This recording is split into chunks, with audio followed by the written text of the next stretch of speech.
History of Sindh یعنی سندھ کی تاریخ۔ سندھ پاکستان کا دوسرا بڑا صوبہ ہے۔ اس کا سب سے بڑا شہر کراچی ہے، جو کہ نہ صرف ملک کا گنجان آباد شہر ہے بلکہ ایشیا کی اہم ترین تجارتی سرگرمیوں کا مرکز بھی ہے۔ سندھ قدیم ترین تہذیب و ثقافت کا گہوارہ تصور کیا جاتا ہے۔ سندھ کی تاریخ بہت پرانی ہے، جو کہ 6000 سال قبل از مسیح شروع ہوئی ہے، جس میں مختلف تہذیب و ثقافت کے ادوار رونما ہوئے، جن میں وادی انڈس کی تہذیب 850 سے 3100 قبل از مسیح سندھ زبان کا ارتقاء، 2300 BC سے موئنجو داڑو کی تہذیب، 1700 BC سے آریہ خاندان کا دورہ حکومت وغیرہ شامل ہے۔ 325 سے 326 BC میں سکندر اعظم سندھ کی وادی انڈس کے راستے پورے سندھ میں چھا گیا، پھر 313 BC میں خاصی شہرت حاصل کر لی۔ پھر 1608 سے 1701 تک راجہ داہر اور بعض عرب حکمران سندھ میں حکومت کرتے رہے۔ اس وقت تک پورے سندھ میں اسلام کا باقاعدہ پرچار تو تھا، لیکن 1701 میں محمد بن قاسم جیسے جرأت مند مسلمان حکمران نے فتوحات کا مزید آغاز کر دیا، جس نے نہ صرف اپنی فوجوں کو سندھ تک محدود رکھا بلکہ ملتان اور وسطی ایشیا کے دیگر علاقوں تک اپنی دسترس حاصل کر لی۔ پھر 1783 میں بلوچ حکمران سندھ کی سلطنت میں طاقتور حیثیت کے حامل ہو گئے، لیکن 1839 میں انگریز برٹش ایسٹ انڈیا کمپنی کے پلیٹ فارم سے کراچی جیسے شہر پر قبضہ کرنے میں کامیاب ہو گئے۔ اس وقت سندھ کے بعض ہندو وزراء نے برطانوی حکمرانوں کو حوصلہ افزائی کی، اور اس طرح برطانوی حکمران اپنی جڑیں پورے برصغیر میں مضبوط کرتے چلے گئے۔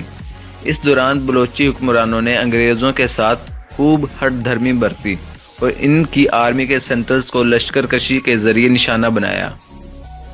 جدوجہد آزادی کے دوران غلام محمد اور عبداللہ ہارون نے سندھ میں مسلم لیگ کی حمایت کی، اور انڈین نیشنل کانگریس سے ہندوؤں کی اصلیت کا پتہ چلنے کے بعد سندھ میں مسلمانوں نے ایک علاقائی اجلاس میں صوبے کی خود مختاری کی تحریک شروع کی۔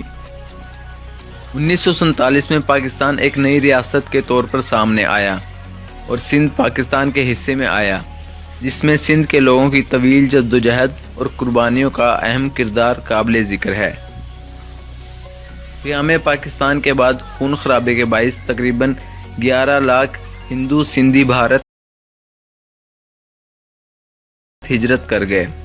قیام پاکستان کے بعد دیگر صوبوں کی طرح سندھ کو بھی معاشی اور سیاسی انتشار کا سامنا کرنا پڑا، لیکن جلد ہی سندھ میں معاشی سرگرمیاں مستحکم ہو گئیں اور سندھ کے عظیم شہر کراچی کو پاکستان کا دارالحکومت بنایا گیا۔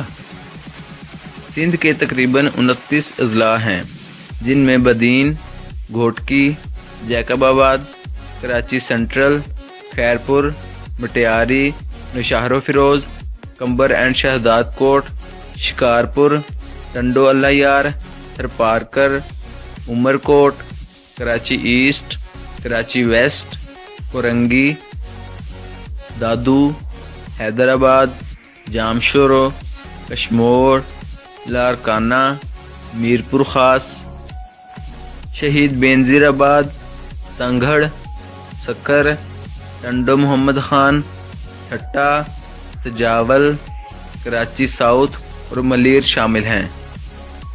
سندھ کے کلچر کو زیور تعلیم سے آراستہ کرنے کے لیے حسن علی افندی نے بنیادی کردار ادا کیا۔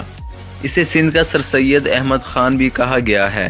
اس نے سندھ مدرسۃ الاسلام سے دینی اور دنیاوی علوم کی ابتدا کی، اور اب سندھ میں ایشیا کی عظیم ترین درسگاہیں موجود ہیں، جن میں university of Karachi, Aga Khan university اور بحریہ یونیورسٹی قابل ذکر ہیں۔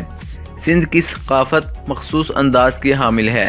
اس میں کوئی شک نہیں کہ ہر علاقے کا رہن سہن اور تہذیب مختلف ہوتی ہے، لیکن سندھ کی قدیم ثقافت اس کا خاصہ ہے اور یہ سندھ کی پہچان ہے۔